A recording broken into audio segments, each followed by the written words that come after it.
મિત્રો,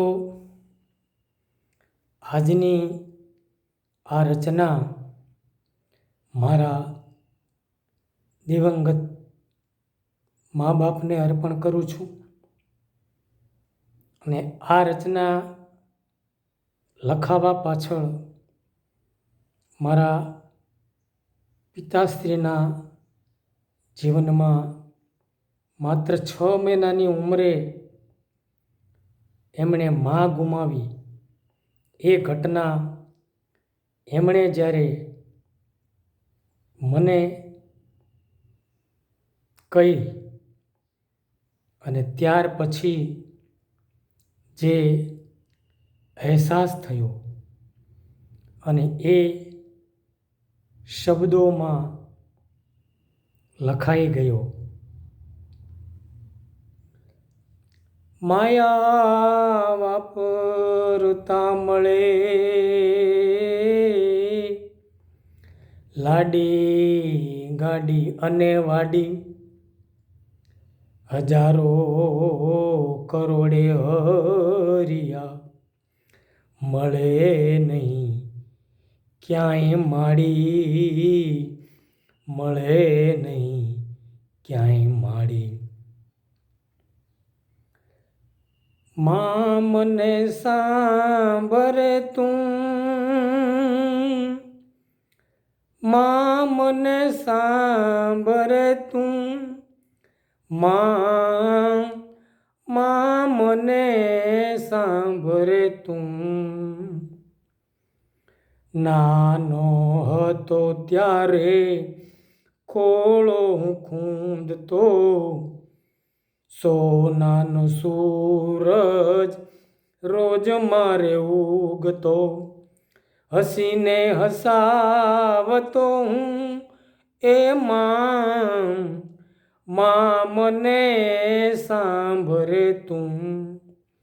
પરંતુ મારા પૂજ્ય પિતાશ્રીએ જ્યારે એમના માતુશ્રીને 6 મહિને જ ગુમાવ્યા અને પછી એ બાળકની સ્થિતિ કેવી હોય? બાળપણમાં મેં ગુમાવી માતને, તારા પછી મેં ગુમાવ્યા તાતને.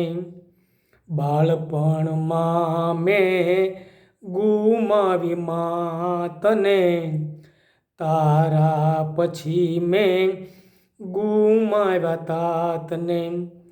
હાય હાય હતભાગી હું,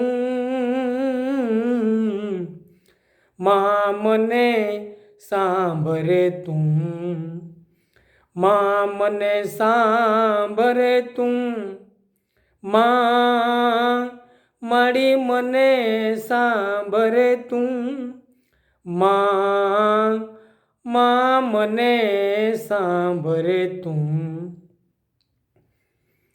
ધરતી પાથરતો આભને ઓઢતો, ધરતી પાથરતો આભને ઓઢતો, આંખોમાં આવતા સ્વપ્નોમાં શોધતો, આંખોમાં આવતા સ્વપ્નોમાં શોધતો.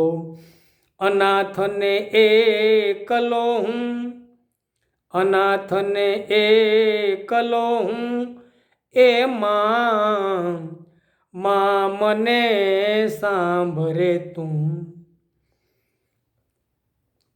અને જ્યારે છોકરાઓ હેરાન કરતા, છોકરાઓ જ્યારે મને સતાવતા, છોકરાઓ જ્યારે મને સતાવતા, બિચારો કહીને મને બોલાવતા, ત્યારે સાંભળતી તું, ત્યારે સાંભળતી તું એ માં મને સાંભળે તું.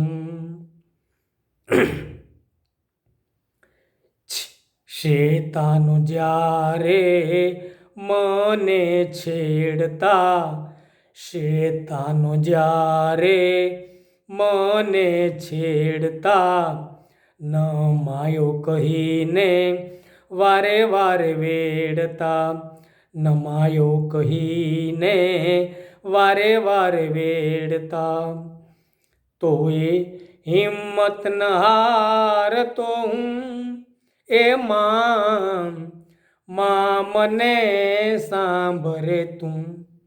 અને પછી આવી ઠોકરો ખાય અને એ બાળક મોટું થાય, મોટો માણસ બને.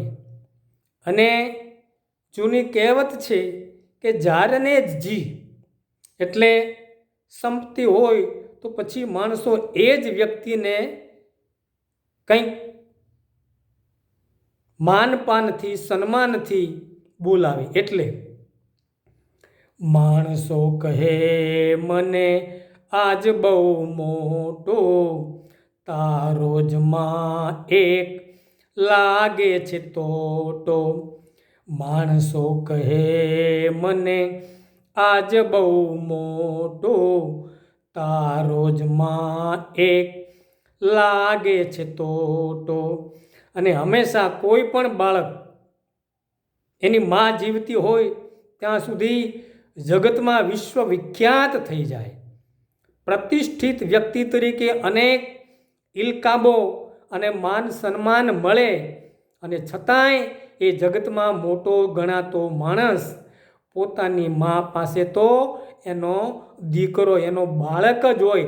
અરે એનો તુકારો જ એને ગમતો હોય. એટલે માણસો કહે મને આજ બહુ મોટો, તારો જ માં એક લાગે છે તોટો. તું કારો તલસતો હું, તું કારો તલસતો હું એ માં મને સાંભળે તું. અને જ્યારે 6 મહિનાની ઉંમરે એક બાળક એની માને ગુમાવે ત્યારે માં એ બાળક માટે સર્વસ્વ સર્વવ્યાપક સત્તા હોય. અને એટલે છેલ્લી વાત, દેહથી ભલે દૂર થઈ મારી માવડી, દેહથી ભલે દૂર થઈ મારી માવડી. અને દુઃખ પડે ને ત્યારે હંમેશા કોઈ પણ વ્યક્તિને સૌથી પહેલાં તો એની માં જ યાદ આવે. અરે જેને સર્વવ્યાપક સત્તા, જેને ઈશ્વર અને ભગવાન કહ્યો ને લોકોએ, એ પણ પછી યાદ આવે. દેહથી દૂર ભલે થઈ મારી માવડી, દુઃખમાં તારા દીકરાની જાલજે તું બાવડી, તારજે હરીને તું. અને મિત્રો, આ રચના વર્ષો પહેલાં લખાયેલી છે. અત્યારે તો હરિયો લખું છું, પણ ત્યારે હરી લખ્યું હતું.